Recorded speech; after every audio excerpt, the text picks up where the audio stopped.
নমস্কার, দেখছেন এবিপি আনন্দ। আপনাদের সঙ্গে আমি শুভ্রজিৎ। শুরু করছি 7টায় বাংলা। সরকার বাঁচাতে মরিয়া চেষ্টা উদ্ধব ঠাকরের। সক্রিয় বিজেপিও। মুম্বাই থেকে দিল্লি যাচ্ছেন বিরোধী দলনেতা দেবেন্দ্র ফডনবিস। অমিত শাহ, জেপি নাড্ডার সঙ্গে দেখা করতে পারেন দেবেন্দ্র ফডনবিস। শেষ নিঃশ্বাস পর্যন্ত লড়াই করব, এনসিপির বৈঠকে বার্তা শরদ পাওয়ারের। জোট ভাঙবে কিনা সিদ্ধান্ত নিতে হবে শিবসেনাকে, জানিয়ে দিল এনসিপি।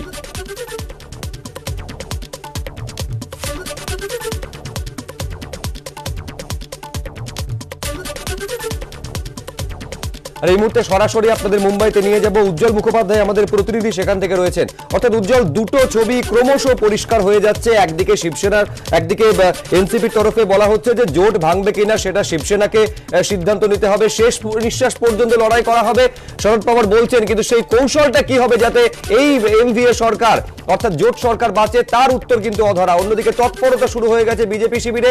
সম্ভবত সরকার গঠন করার যে আশা সেটা ক্রমশ উজ্জ্বলতর হচ্ছে। সে কারণে দেবেন্দ্র ফডনবিস দিল্লি যাচ্ছেন।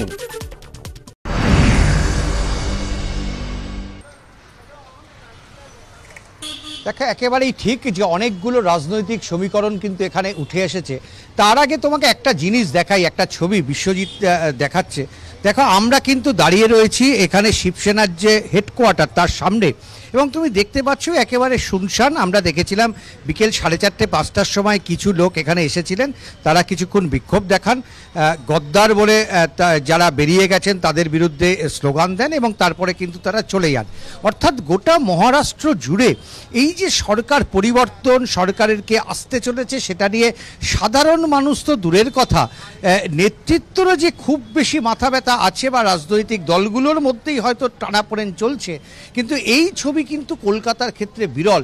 নিশ্চিতভাবেই আমাদের দেখে মনে হচ্ছে যে এই ছবি কলকাতার সঙ্গে মেলে না। দ্বিতীয়ত, যখন এই সরকার গঠন করা হয়েছিল সেই সময় কিন্তু যা সংখ্যাগুলি যেভাবে সংখ্যার বিন্যাস ছিল, আমরা জানি এনসিপি এবং কংগ্রেস তাদের সঙ্গে কিন্তু শিবসেনার রাজনৈতিক দূরত্ব অনেকখানি। কিন্তু সেই সময় বিজেপিকে ঠেকাতে কংগ্রেস এবং শরদ পাওয়ার দুজনেই কিন্তু দাঁড়িয়েছিলেন ঠাকরের পাশে, এবং সেই সময় তারা ঘোষণা করেছিলেন যে কোনোভাবেই এই সরকারকে তারা ফেলে বেরিয়ে যাবেন না। 2.5 বছর হতে চলল, কংগ্রেস এবং শরদ পাওয়ার এনসিপি তারা কিন্তু কথা রেখেছেন। অর্থাৎ তাদের কারণে এই সরকার বিপদের মুখে পড়েছে এমনটা কিন্তু না, ফলে তাদের থেকে আঙুল তোলার কোনো অবকাশ নেই।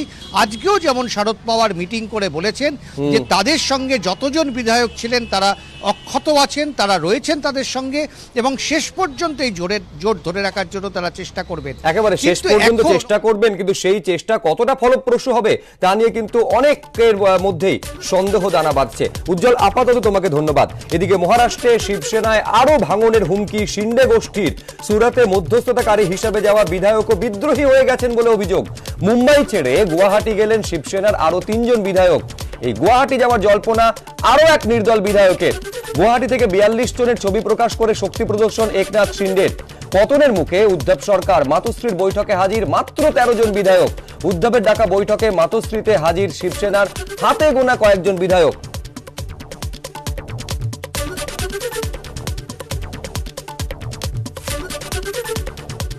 অর্থাৎ পরিস্থিতি বুঝতেই পারছেন যে ক্রমশ প্রতিকূল হয়ে দাঁড়াচ্ছে উদ্ধব ঠাকরের কাছে। অর্থাৎ এনডিএ মহাবিকাশ আঘাড়ির সরকার কতক্ষণ টিকবে সেটাই কিন্তু সব থেকে বড় প্রশ্ন। আপনাদের আরেকবার জানাবো যে শিবসেনায় আরো ভাঙনের হুমকি দিচ্ছে একনাথ শিন্ডে গোষ্ঠী। সুরাতে মধ্যস্থতাকারী হিসাবে যাওয়া বিধায়কও বিদ্রোহী হয়েছেন, এই দাবিও সামনে আসছে। মুম্বাই ছেড়ে গুয়াহাটি গেলেন শিবসেনার আরো 3 জন বিধায়ক। গুয়াহাটি যাওয়ার জল্পনা আরো এক নির্দল বিধায়কের। গুয়াহাটি থেকে 42 জনের ছবি প্রকাশ করে শক্তি প্রদর্শন একনাথ शिंदे। अंकित गुप्ता हमारे प्रतिनिधि और विस्तारित बोलबेन ए विषये। तो क्या ये बताने का वक्त आ गया है अंकित के मातोश्री के हाथ से शिवसेना का जो बागडोर है वो खिसकती हुई नजर आ रही है? जी बिल्कुल खिसकती हुई नजर आ रही है। उसकी वजह भी है क्योंकि जिस तरीके से गुवाहाटी में जो विधायकों की संख्या बढ़ रही है एकनाथ शिंदे के साथ में, तो एकनाथ शिंदे ग्रुप तो ये दावा कर रहा है कि उनके पास में 2/3 से ज्यादा विधायक मौजूद हैं। और अगर हम एंटी डिफेक्शन लॉ की बात करते हैं तो अगर 2/3 विधायक किसी गुट के साथ में होते हैं तो उसके ऊपर दल बदल कानून लागू नहीं होता है। और इस वजह से जो एकनाथ शिंदे ग्रुप है वो लगातार यही कह रहा है कि उनके पास में जो है ये 2/3 विधायक मौजूद है। और ऐसे में जो उद्धव सरकार अगर कोई निर्देश उनको दे भी रही है वो उसका पालन भी नहीं कर रहे हैं। उनका कहना है कि देखिए अब आपका निर्देश हमारे ऊपर मान्य नहीं होता है, क्योंकि यहाँ पर जो है अब हम आपसे अलग एक तरीके से हमारा जो रुख है। तो कुल मिलाकर के एकनाथ शिंदे लगातार ये बता रहे हैं कि उद्धव सरकार जब तक जो है महाविकास आघाड़ी सरकार का हिस्सा है, यानी कि शिवसेना महाविकास आघाड़ी सरकार का हिस्सा है, तब तक वो लोग जो है उद्धव ठाकरे से बातचीत नहीं करेंगे। और बातचीत तभी होगी जब उद्धव ठाकरे ऐलान कर देते हैं, अपने पद से इस्तीफा देते हैं और महाविकास आघाड़ी सरकार से जब बाहर निकलते हैं। यानी कि वहां दो धड़े साफ नजर आ रहे हैं। एक धड़ा जो कह रहा है कि अभी हमको सरकार में रहना चाहिए, जो उद्धव ठाकरे का है, और दूसरा जो एकनाथ शिंदे का है वो साफ तौर पर कह रहा है कि एनसीपी और कांग्रेस के साथ सरकार में नहीं रह सकते, और अगर जब तक वो इस्तीफा नहीं देते तब तक उनसे कोई बातचीत भी नहीं होगी। জি শুক্রিয়া অঙ্কিত। কথা বলছিলাম আমাদের প্রতিনিধি অঙ্কিত গুপ্তর সঙ্গে। আর এখানে এবার আপনাদের দেখাবো যে শিন্ডে গোষ্ঠীর শিবসেনার অন্যতম নিঃসন্দেহে বড় মুখ ভরত গোগাবলে, তিনি কি বলছেন।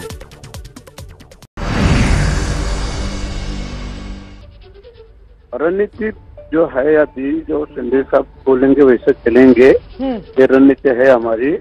और हम लोग का आज का मीटिंग हुआ, सबको आपको लोग को बताना था कि हम लोग एक साथ कितने लोग हैं। तो हम लोग 42 लोग है। अभी शिवसेना का हमारे 35 विधायक है, 3 विधायक अभी आ रहे हैं शिवसेना के। 45 का 46 होएगा, लेकिन कम नहीं होएगा।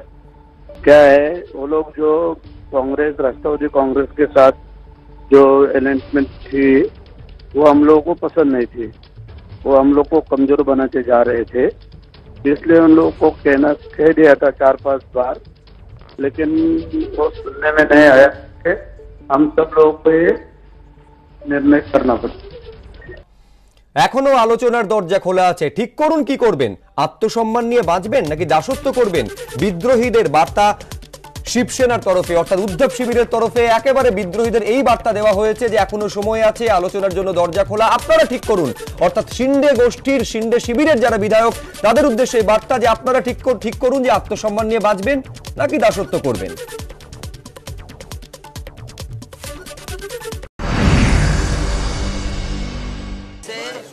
मुझे विश्वास है 20 या 25 तक तो विधायक हमारे साथ आ जाएंगे। कूद कर आ जाएंगे, कूद कर। अच्छा, आपने देखा तो विधायकों की कहानी, जोर जबरदस्ती से लेकर गए। हमारा उनके साथ कम्युनिकेशन हो रहा है, आए लीगल बैटल भी चलेगा।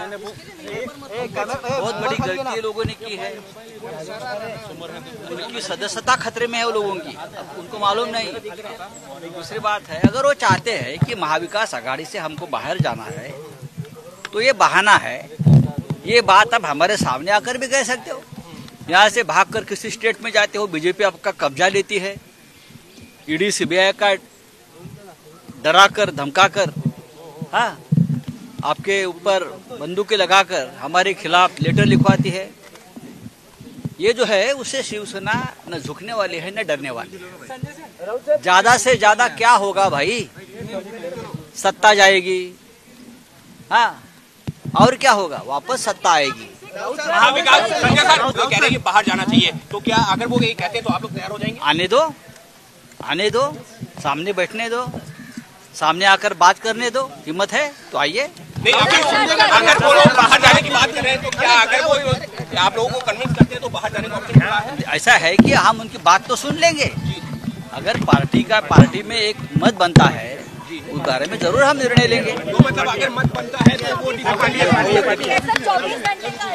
अभी जो है पवार साहब के नेतृत्व में हम आज भी महाविकास आघाड़ी में उद्धव ठाकरे जी के साथ में हैं। और अगर जो संजय राउत कह रहे हैं जी, वो बात अगर सही है, उस रास्ते पर वो जाना चाहते हैं, तो वो हमारे नेता पवार साहब के साथ बातचीत करें। उनको जो है कोई जो है रोक नहीं सकता है, और पार्टी जो है अपना रास्ता अपना सकता है। और हम लोगों के बारे में हम यही कहेंगे, सरकार में है आनंद है, नहीं है फिर भी जो है विरोधी पक्ष में, विरोधी दल में रहकर लड़ने की हमें बहुत अच्छी आदत है। संजय राउत का बयान जो है वो उनके पार्टी के अंतर्गत मामले का है। वो महाविकास आघाड़ी के बारे में नहीं है और हम लोग पूरे सचेत है। आज हमारी जो मीटिंग हुई है उस मीटिंग में भी इस विषय की चर्चा हुई है। हम पूरे इस मामले पे नजर रखे हुए हैं और महाविकास आघाड़ी के साथ कांग्रेस खड़ी है। जिस तरह से महाराष्ट्र की सरकार को अस्थिर करने का जो काम बीजेपी सरकार केंद्र के माध्यम से कर रही है, तो उन्हें बताना चाहिए आगे कि नो कॉन्फिडेंस के लिए सरकार तैयार है, पर वो नहीं करेंगी क्योंकि इस महाभारत के मूल वही है और वो राज्य में अस्थिरता बनाकर राज्य की जनता का नुकसान करना चाहती है बीजेपी, और इसी तरह अस्थिरता बनी रहेगी तो राज्य की जनता का नुकसान होगा। কল্যাণময় গঙ্গোপাধ্যায় আর মধ্যশিক্ষা পর্ষদের সভাপতি নন। নিয়োগ বিতর্কের মধ্যেই অপসারিত কল্যাণময় গঙ্গোপাধ্যায়, নতুন সভাপতি হলেন রামানুজ গঙ্গোপাধ্যায়। কৃষ্ণেন্দু অধিকারী আমাদের প্রতিনিধি আরো বিস্তারিত বলবেন এ বিষয়ে। কৃষ্ণেন্দু, গতকালই বিভিন্ন সূত্র মারফত খবর পাওয়া যাচ্ছিল এই যে নিয়োগ বিতর্ক, সেই আবহে আর হয়তো কল্যাণময় গঙ্গোপাধ্যায়ের পর্ষদ সভাপতি হিসাবে মেয়াদ বাড়ানো হবে না, কিন্তু তার আগে অপসারিত করা হলো তাকে। একদমই তাই, নিয়োগ আর বাড়ানো হলো না কল্যাণময় গঙ্গোপাধ্যায়ের। গতকাল ইঙ্গিত মিলেছিল, আজকে একদম সরকারিভাবে বিজ্ঞপ্তি প্রকাশ করলো স্কুল শিক্ষা দপ্তর এবং তাতে মধ্যশিক্ষা পর্ষদ পরিচালনার জন্য একটা 9 সদস্যের অ্যাডহক কমিটি তৈরি করে দেওয়া হয়েছে এবং যার সভাপতি হচ্ছেন রামানুজ গঙ্গোপাধ্যায়। রামানুজ গঙ্গোপাধ্যায় বারাসাতের পশ্চিমবঙ্গ রাষ্ট্রীয় বিশ্ববিদ্যালয়ের সমাজতত্ত্বের অধ্যাপক। সেই রামানুজ গঙ্গোপাধ্যায়ের হাতে মধ্যশিক্ষা পর্ষদের সভাপতির ভার অর্পণ করলো সরকার। কিছুক্ষণ আগেই স্কুল শিক্ষা দপ্তর সেই বিজ্ঞপ্তি প্রকাশ্যে এনেছে। গতকালই এবিপি আনন্দে সম্প্রচারিত হয়েছিল যে সম্ভবত মধ্যশিক্ষা পর্ষদের যে বর্তমান সভাপতি কল্যাণময় গঙ্গোপাধ্যায়ের নিয়োগ আর বৃদ্ধি হবে না। তুমি জানো যে কল্যাণময় গঙ্গোপাধ্যায়ের নিয়োগ বৃদ্ধি প্রসঙ্গে মধ্যশিক্ষা পর্ষদ এবং প্রাথমিক শিক্ষা পর্ষদ সভাপতিদের যে মেয়াদ বয়স, সেই বয়স 68 বছর পর্যন্ত করেছিল বিধানসভায় সংশোধনী সরকার, কিন্তু কল্যাণময় গঙ্গোপাধ্যায়ের বয়স 68 প্লাস।